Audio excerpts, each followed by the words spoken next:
누가복음 15장 25절에서 32절 말씀까지 저와 여러분이 교독하겠습니다.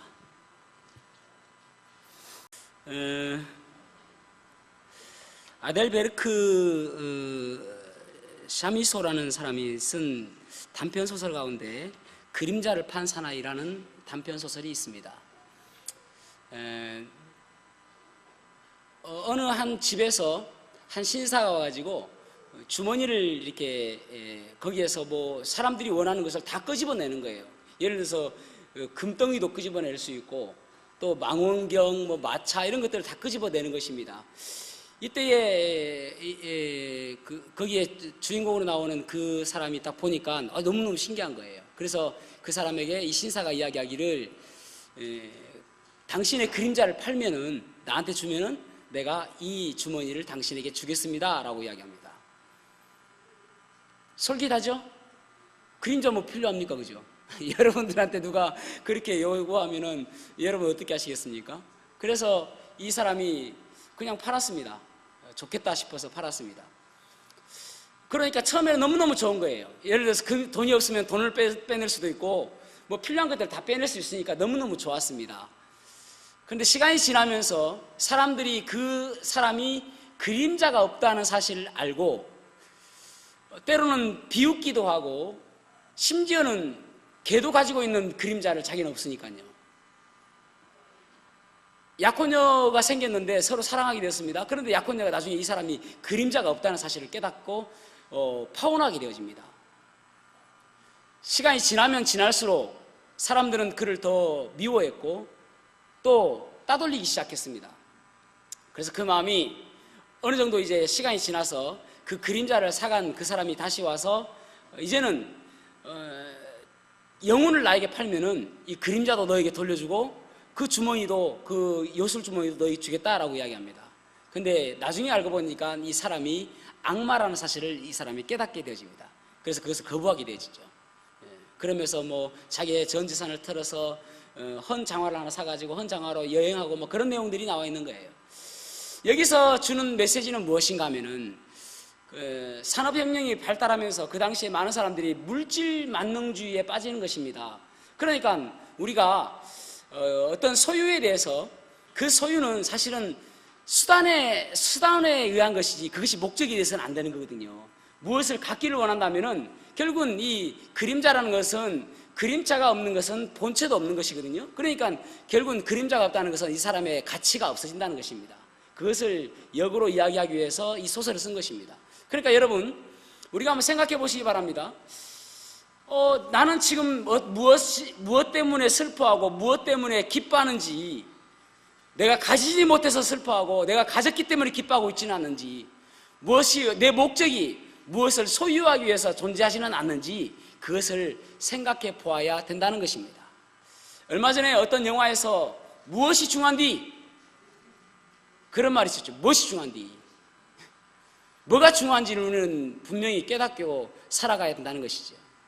창세기 3장에 보면은 하와가 그가 하나님의 명령을 거역하고 선악과를 따먹는데 그렇게 하면은 뭔가 자기가 잘 될 것처럼 보였단 말이죠. 그런데 하나님의 명령을 거역함으로 인해서 하나님과의 관계가 더 멀어지게 되어지고 또 비참한 인생이 되어진 것을 우리는 잘 알고 있습니다.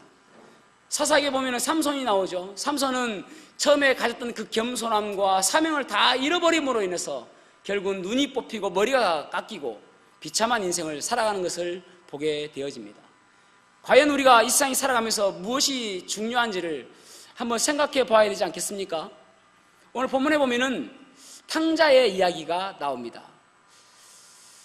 그래서 그의 형이 또 나오는데 탕돌이라고 할 수 있겠죠.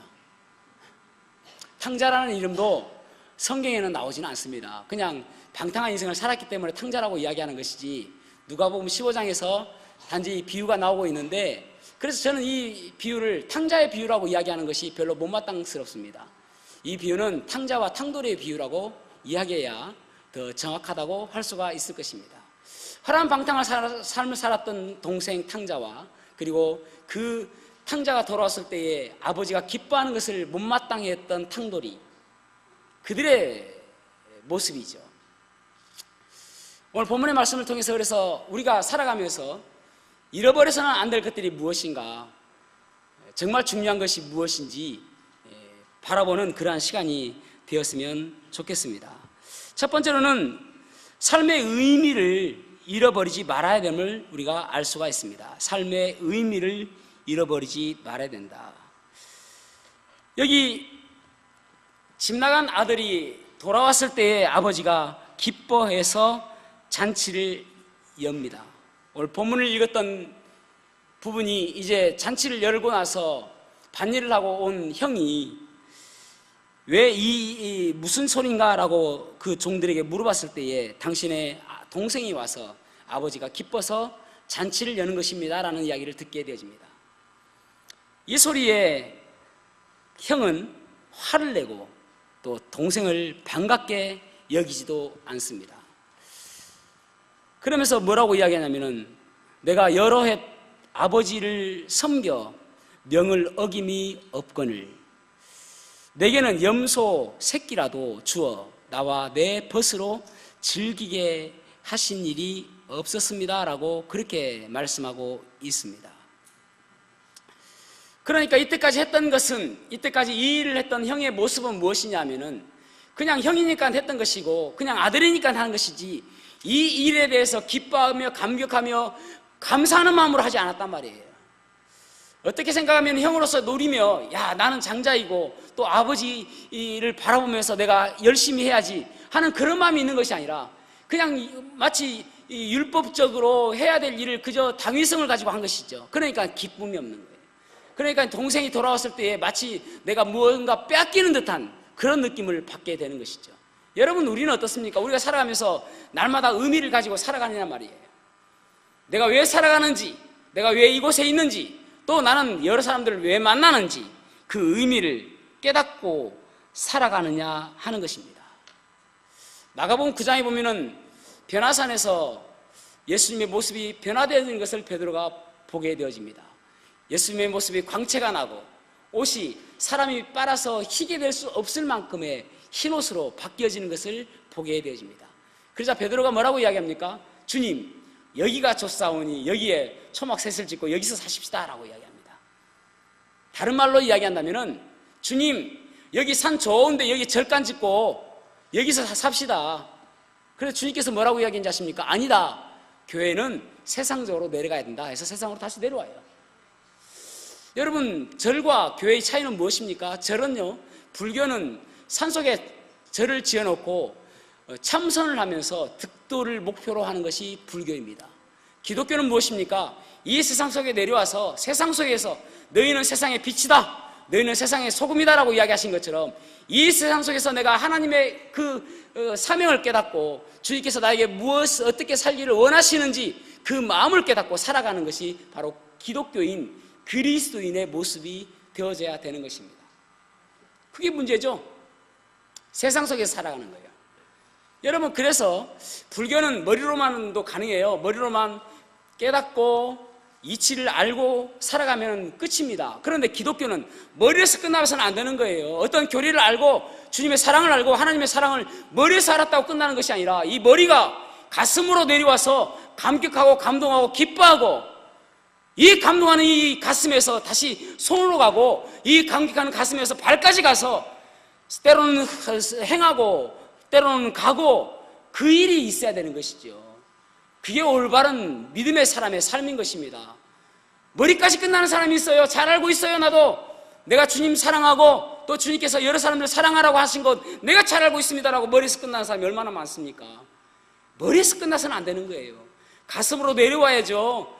감격해야죠. 감사해야죠. 그래 때로는 눈물 흘리며 그렇게 살아야 되죠. 그러다가 이 감격하는 마음이 도저히 주체할 수 없어서 손과 발까지 가서 그 주님의 사랑을 실천하며 살아가는 모습이 되어져야 되죠. 그렇지 않고서는 우리가 이 세상 속에 살아가면서 그리스도인이라고 할 수가 없는 것입니다. 그리스도인은 삶의 날마다 의미를 깨닫고 하나님께서 나에게 왜 이 삶을 허락하셨는지 그렇게 살아가는 사람이 그리스도인인 것입니다. 어떤 한 집사님이 사업에 실패했어요. 그래서 목사님이 왔습니다. 목사님, 이제 나에게 남은 것은 아무것도 없습니다 라고 이야기했습니다. 그러자 목사님이 물어봐요. 정말 남은 것이 아무것도 없습니까? 그러자 그 집사님이 하는 이야기가, 집과 또 뭐 재산이 조금 있긴 하지만은 곧 아마 법원에서 차압이 들어올 것이니 그것도 다 날아갈 것 같습니다. 목사님이 물어봐요. 정말 남은 것이 아무것도 없습니까? 물론 내 아내와 내 아들이 있긴 하지만은 그들은 나에게 경제적으로 도움이 되지 않습니다. 집사님, 정말 남은 게 없어요. 친구들이 있지만 친구들도 나에게는 큰 도움은 되지 않습니다. 진짜 남은 게 아무것도 없습니까? 지금 입고 있는 이 옷 외에는 남은 것이 없어요. 단지 이 몸뚱이밖에 남은 것이 아무것도 없습니다. 집사님의 그 예수님은 지금 어디에 있습니까? 그 물질과 그 여러 가지 소유 문제가 아니라 집사님을 바라보시고 집사님에게 사명을 주시고 집사님에게 뭔가 의미를 깨닫게 하시는 그 예수님은 지금 어디에 있습니까? 라고 물어보더라고요. 여러분, 우리의 삶 속에서 우리는 계속 우리의 눈은 물질과 다른 거 바라보고 있잖아요. 그게 아니라 나와 함께 하시며 나에게 힘주시고 나를 사랑하시는 그 예수님께서 나에게 어떻게 살기를 원하시는지 그 예수님께서 지금도 함께 하시잖아요.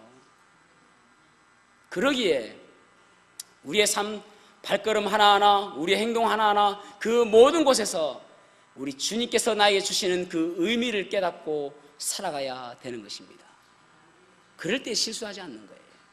그 의미를 깨닫게 되어지면요, 지금의 당장은 어려울 수 있습니다. 그 어려운 상황 속에서 우리 하나님께서 나에게 뭔가 섭리가 있고 뭔가 계획이 있기 때문에 이러한 일을 주시겠지라고 해서 일어설 수 있는 용기가 서는 거예요. 당장 내가 경제적으로 어렵고 힘들다 할지라도 하나님께서 나에게 뭔가 뜻이 있겠지라는 그 마음 때문에, 그 믿음 때문에 일어설 수가 있는 것입니다. 세계 제2차 대전 때요, 독일이 노르웨이를 침공했습니다. 그래서 전투기가 마을을 폭격했습니다. 한 목사님이 자기의 가족이 걱정되어서 자기의 집으로 빠른 발걸음을 재촉하고 있을 때에 도저히 폭격이 심해서 집에까지 갈 수가 없어서 가는 도중에 한 집에 들어갔습니다. 가보니 작은 소녀 한 명이 있었고, 그리고 그의 부모들이 공포에 떨고 있었습니다.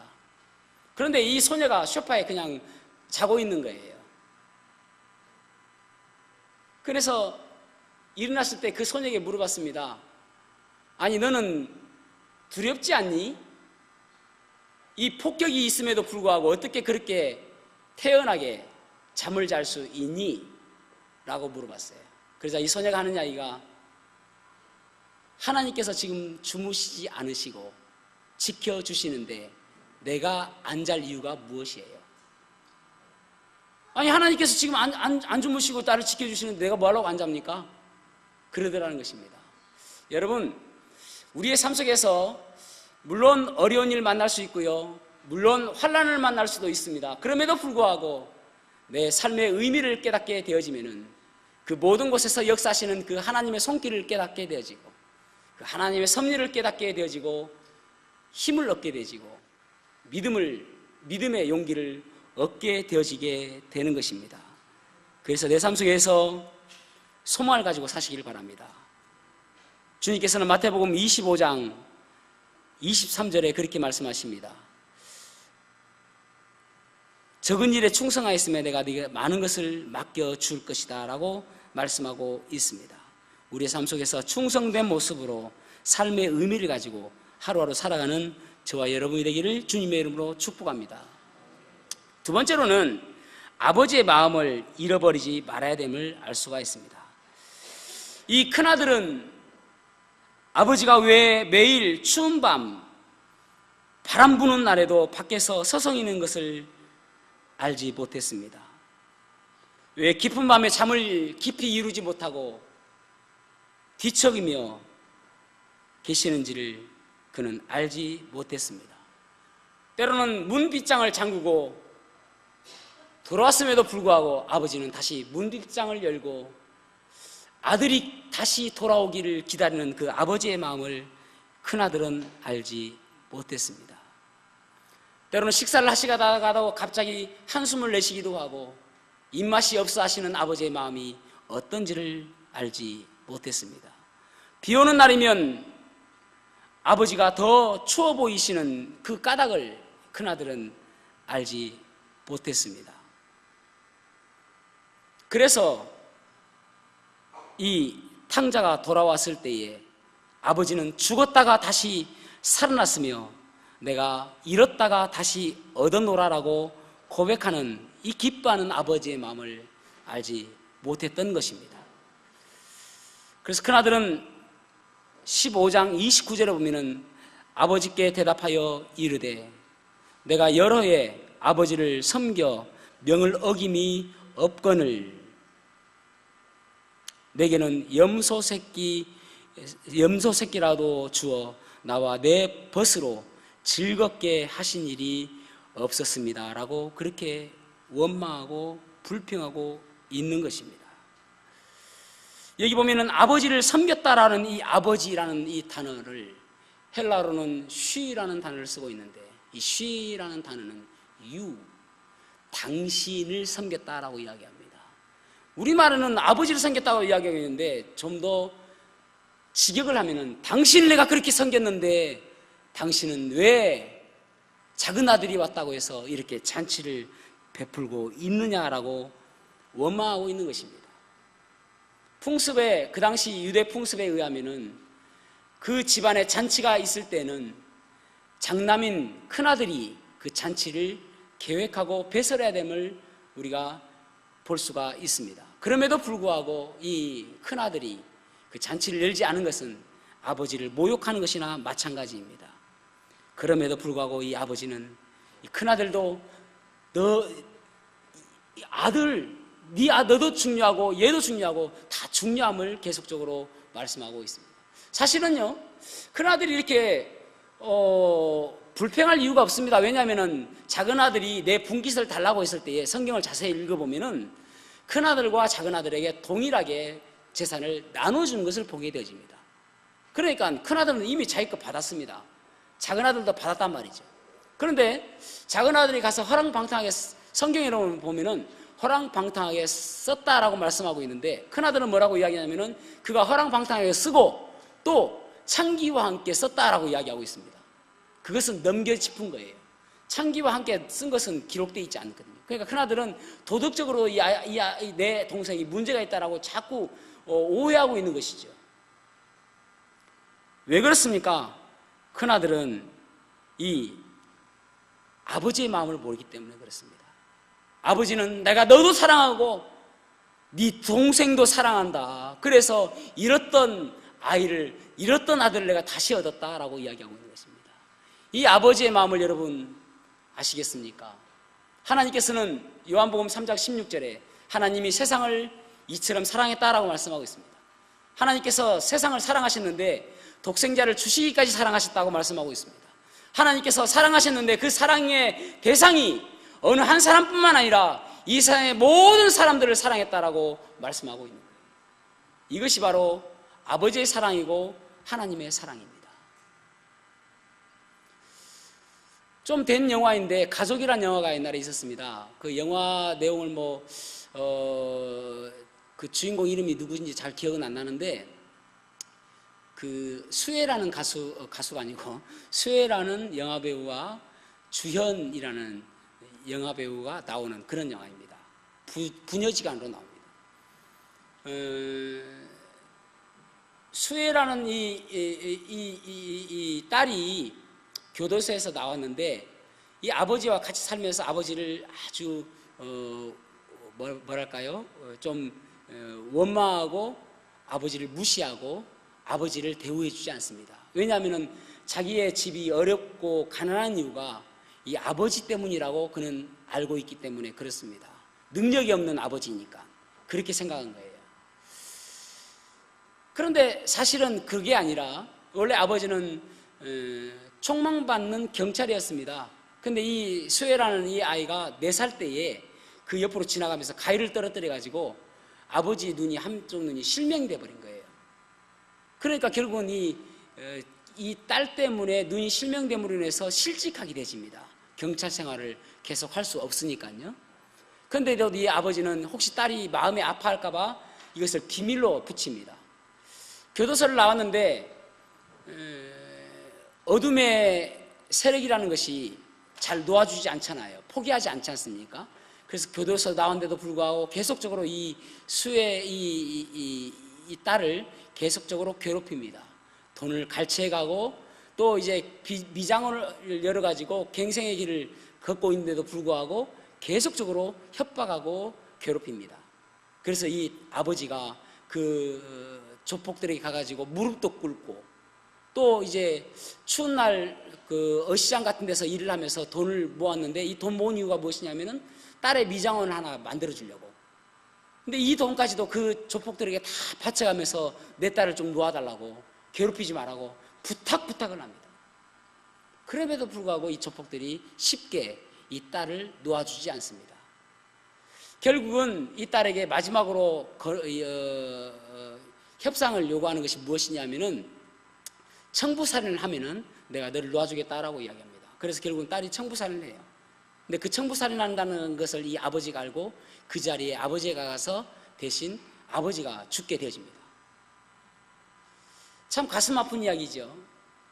그런데 이것을 보면서 어떻게 생각하면은 우리 주님, 우리 하나님께서 우리를 살아가시는 것이 자신의 모든 것을 주기까지, 자신의 아들까지 주시기까지 우리를 사랑하신 그 사랑의 모습이 아닌가 하는 생각이 들었습니다.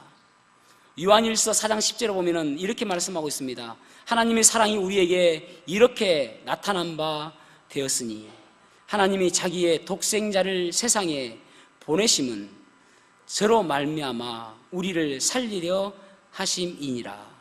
사랑은 여기 있으니 우리가 하나님을 사랑한 것이 아니요 오직 하나님이 우리를 사랑하사 우리 죄를 위하여 화목제로 그 아들을 보내셨음이니라. 결국은 우리가 하나님을 사랑한 것이 아니라 하나님께서 우리를 사랑했다라고 말씀하고 있는 것이죠. 아버지의 이 사랑, 아버지의 이 마음을 큰 아들이 알았다면 이렇게 하지 않았을 것인데 말이죠. 결국은 아버지의 마음을 알지 못했기 때문에 그런 것입니다. 마치 아버지의 마음을 모르니까 마치 자기의 재산이 빼앗기는 것처럼 오해하게 되어지고, 나는 똑바로 살았는데 왜 이 모든 것들을 내 동생, 잘못 살은 이 죄인 같은 이 동생에게 허비하느냐라고 지금 이야기하고 있는 것입니다. 그런데 여러분, 이 탕자의 비유는 주님께서 하시는 비유거든요. 이 비유를 누구에게 했습니까? 그러니까 이 형은 누구일까요? 여기 15장 1절부터 3절에 보면은 이렇게 말씀하고 있거든요. 모든 세리와 죄인들이 말씀을 들으려 가까이 나오니 바리새인과 서기관들이 수군거려 이르되 이 사람이 죄인을 영접하고 음식을 같이 먹는다 하더라. 예수께서 그들에게 이 비유로 이르시되, 결국은 이 비유는 무엇이냐면은 이 세리와 죄인들을 주님께서 사랑하시는데 이 세리와 죄인들을 사랑하시는 이 주님의 마음을 이해하지 못하는 바리새인들과 서기관들이거든요. 그러니까 탕자는 주님께로 돌아온 이 죄인과 세리들이고, 이 탕돌이는 바리새인과 서기관들을 비유로 말씀하신 거란 말이죠. 죄인으로 돌아온. 여러분, 우리가 용서하지 못하는 이유가 무엇입니까? 내가 미워하는 이유가 무엇입니까? 내가 도저히 저 사람만은 용서하지 못하겠다라고 생각하시는 분 있습니까? 내 마음속에 저 사람은 안 된다라고 그렇게 생각하시는 분은 없냐는 말입니다. 어떤 사람은 신혼여행 갔는데 그때서야 내가 잘못 결혼했다라고 배우자를 원망하며 평생 배우자를 미워하며 살아가는 사람이 있기도 합니다. 제 아내는 아니겠죠. 또 어떤 사람은 어느 날 만났는데 저 사람 때문에 내가 뭔가 잘못된 것 같다라고 그 사람을 미워하고 있지는 않습니까? 또 어떤 경우에는 그 사람만 보면 뭔가 기분 나쁘다고 생각하는 그런 사람은 없습니까? 그런데 여러분, 주님께서 말씀하시는 이 비유의 진의는 무엇이냐면은 너는 어떠냐는 거예요. 너는 어떠냐? 너가 더해라는 말이죠. 네가 더하다. 네가 더 죄가 많고 네가 더 주님의 사랑이 필요한 바로 너다라는 것이죠. 우리를 생각해 보시기 바랍니다. 그 사람보다 우리 깨끗합니까? 그 죄인보다 우리가 더 바로 살아가고 있냐는 말이에요. 그럼에도 불구하고 주님께서는 우리를 사랑하셔서 우리를 용서하여 주시고 우리를 하나님의 자녀 삼아 주셨잖아요. 그 사랑을 우리가 생각해 봐야 된다는 것입니다. 수백 마리 양을 치는 사람들은 예를 들어서 새끼가 죽은 어미가 있을 것이고 또 어미가 죽은 새끼가 있을 것 아닙니까? 헷갈리십니까? 새끼가 죽은 어미가 있어요. 그러면 어미는 새끼가 죽었어요. 그러니까 얼마나 새끼가 안타깝습니까? 근데 또 새끼는 어미를 잃었습니다. 그럴 때에 이 새끼를 살리는 방법, 이 어미를 살리는 방법을 어떻게 하냐면은 그 새끼를 잃은 어미한테 어미를 잃은 새끼를 갖다 놓는 거예요. 그런데요, 한 가지 더 해야 될 것이 무엇이냐면은 이 새끼를 잃은 어미에게 그 어미를 잃은 새끼를 갖다 놓으면서 이 죽은 새끼의 가죽을 이 새끼의 그 위에 덮어낸다는 거예요.